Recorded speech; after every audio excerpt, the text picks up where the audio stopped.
hari ini tanggal 16 Januari 2025, kami dari Polres Jember akan melaksanakan ungkap kasus tindak pidana periode bulan Desember 2024 dan Januari 2025. Ada dua kasus utama yang akan kami expose atau kami sampaikan pada rekan-rekan awak media. Yang pertama adalah kasus tindak pidana pemalsuan dokumen atau surat menyurat.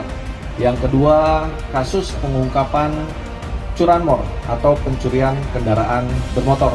Kami mulai dari yang pertama, yaitu ungkap kasus pemalsuan dokumen atau surat menyurat yang dilakukan oleh Polsek Sumbersari, Polres Jember, yaitu kejahatan yang dilakukan oleh saudara Rahmat Habibi atau menggunakan nama samaran Ahmad Hidayat berdasarkan KTP palsu yang digunakan.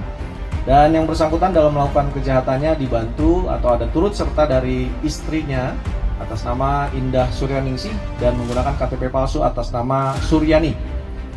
Kegiatan atau perbuatan yang dilakukan adalah mengajukan kredit ke Bank Jatim cabang Balung yang ada di Jember untuk mendapatkan kredit sebesar 750 juta rupiah. Dalam pengajuan kredit tersebut, yang bersangkutan menggunakan KTP elektronik palsu atas nama yang tadi kami sampaikan, Ahmad Hidayat dan Suryani. KTP palsu tersebut dibuat oleh yang bersangkutan dengan menggunakan beberapa alat cetak, mesin, printer, komputer yang juga sudah kami sita sebagai barang bukti. Selanjutnya, pengungkapan tersebut dilaporkan oleh seorang notaris yang melakukan perikatan antara pelaku dengan notaris atas rekomendasi dari Bank Jatim. Dalam perjalanannya, sebelum berakhir masa kontrak, yang bersangkutan melaporkan kepada Bank Jatim bahwa kreditur atau saudara Ahmad Hidayat telah meninggal dunia di bulan November 2024, meninggal di wilayah Banyuwangi, sehingga atas dasar tersebut diharapkan kreditur kehilangan atau sudah hilang kewajibannya membayarkan kewajiban kredit kepada Bank Jatim. Ada kejanggalan sehingga ditelusuri dan ternyata benar ada pemalsuan identitas yang dilakukan oleh saudara Rahmat Habibi, nama aslinya, atau dikenal dengan Ahmad Hidayat berdasarkan KTP palsu tersebut. Sehingga kerugian yang diderita oleh Bank Jatim adalah sebesar 750 juta rupiah. Dari yang bersangkutan, kita menyita beberapa barang bukti yang juga ini bagian dari beberapa kejahatan yang dilakukan oleh yang bersangkutan. Ternyata tidak hanya memasukkan dokumen berupa KTP, yang bersangkutan juga terindikasi diduga melakukan pemalsuan sertifikat. Ada yang sedang kita kembangkan, yang bersangkutan menduplikasi atau membuat sertifikat palsu sebanyak 2 buah yang juga dipergunakan untuk pengajuan agunan kredit ke salah satu koperasi dan juga kepada perorangan. Ini sedang kita kembangkan. Selain dari sertifikat palsu, kita juga menemukan cap stempel dari beberapa organisasi atau dinas instansi, antara lain dari BPN, kemudian ada juga dari cap stempel milik Polri, khususnya Satuan Lalu Lintas. Ini juga kami temukan, sehingga kami meyakini akan ada kasus-kasus lain yang bisa kita ungkap dari hasil pengembangan di lapangan, termasuk beberapa buku tabungan, kemudian buku nikah yang juga dipalsukan, serta kartu bank atau kartu ATM yang sudah kami sita dari yang bersangkutan. Terkait dengan perbuatan tersebut, kita terapkan pasal 263 KUHP, kemudian juga 264, 266, 268 KUHP. Kemudian kita subsidiar juga terkait dengan Undang-Undang Kependudukan, serta satu lagi terkait dengan data pribadi. Nanti kami akan koordinasikan dengan jaksa selaku penuntut umum pasal-pasal mana yang tepat untuk diterapkan kepada yang bersangkutan. Adapun ancaman hukumannya berkisar antara 4 sampai 8 tahun, ulangi 4 sampai 6 tahun sesuai dengan penerapan pasal yang nanti akan kita kenakan. Selanjutnya, kasus yang kedua kaitan dengan pengungkapan pencurian kendaraan bermotor periode Desember 2024 dan Januari 2025. Ada 4 orang pelaku yang kami amankan berdasarkan 4 LP. 2 LP di Polsek yaitu Jenggawah dan Puger dan 2 LP di Polres. Dari 4 LP tersebut kita berhasil menangkap 4 orang pelaku, di mana 2 orang pelaku adalah sebagai eksekutor, pelaku langsung yang mengambil kendaraan, kemudian 2 orang sebagai penadah. Dari keterangan pelaku setidaknya ada 37 TKP. 37 TKP yang dilakukan oleh 2 orang tersangka yang kami amankan.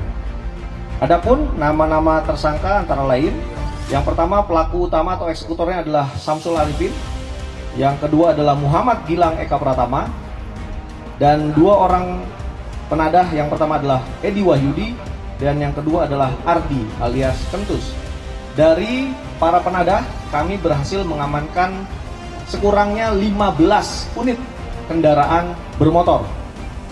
Bagaimana yang rekan-rekan bisa lihat di hadapan awak media, ada 15 unit kendaraan roda 2 yang berhasil kami amankan dari para penadah.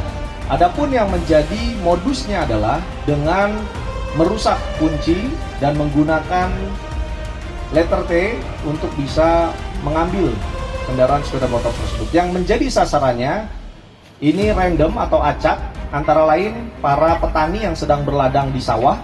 Ketika memarkirkan kendaraannya di pematang sawah, di tepian sawah, itu diambil oleh para pelaku. Dan juga ada yang diambil dari rumah para korban. Waktu kejadian ini juga random, ada yang di pagi hari, ada yang siang hari, dan juga di malam hari. Selanjutnya, kepada para pelaku ini kami akan terus kembangkan karena kami meyakini masih ada jaringan-jaringan lainnya dan beberapa nama sudah masuk sebagai DPO kami untuk kami terus kejar dan kami cari barang buktinya agar bisa dikembalikan kepada para korbannya. Terkait dengan kejahatan yang kedua ini atau kasus pencurian kendaraan bermotor, kami terapkan atau kenakan pasal 363 KUHP atau pencurian dengan pemberatan. Dan kepada para penadah kita kenakan pasal 480, 481 seseorang yang menerima barang hasil kejahatan. Adapun ancaman hukumannya maksimal 7 tahun penjara. Selanjutnya, dari para tersangka kami juga selain mengamankan kendaraan bermotor, mengamankan alat yang digunakan seperti linggis, gerinda, dan juga kunci letter T yang digunakan oleh para pelaku. Dan pada kesempatan ini juga kami akan menyampaikan himbauan kepada seluruh masyarakat, khususnya di Kabupaten Jember, untuk memperhatikan hal-hal sebagai berikut. Yang pertama, tolong tetap waspada di dalam menjaga barang-barang berharga milik pribadinya, baik itu sepeda motor maupun yang lainnya. Ketika di malam hari, tolong kendaraannya dimasukkan ke dalam rumah, dipasang kunci ganda, dan juga jangan lupa pagar rumahnya digembok. Yang berikutnya, kami juga memohon pada seluruh masyarakat untuk menghidupkan kembali Satkamling di lingkungannya masing-masing untuk mencegah adanya orang-orang yang tidak bertanggung jawab masuk ke dalam lingkungan masyarakat. Dan tidak hanya di malam hari, siang hari pun para pelaku kejahatan ini juga melakukan aksinya. Oleh karena itu perlu ada kewaspadaan yang tinggi dari seluruh masyarakat. Yang berikutnya, kami juga akan melakukan patroli wilayah dengan lebih rutin pada jam-jam rawan secara random dan acak untuk meminimalisir para pelaku kejahatan melakukan aksinya.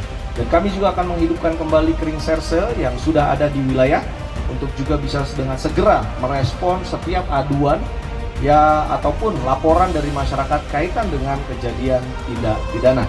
Itu yang perlu saya sampaikan di hadapan kami ada beberapa barang bukti yang kami amankan dan juga para tersangka dari 2 kejahatan yang kami expose hari ini.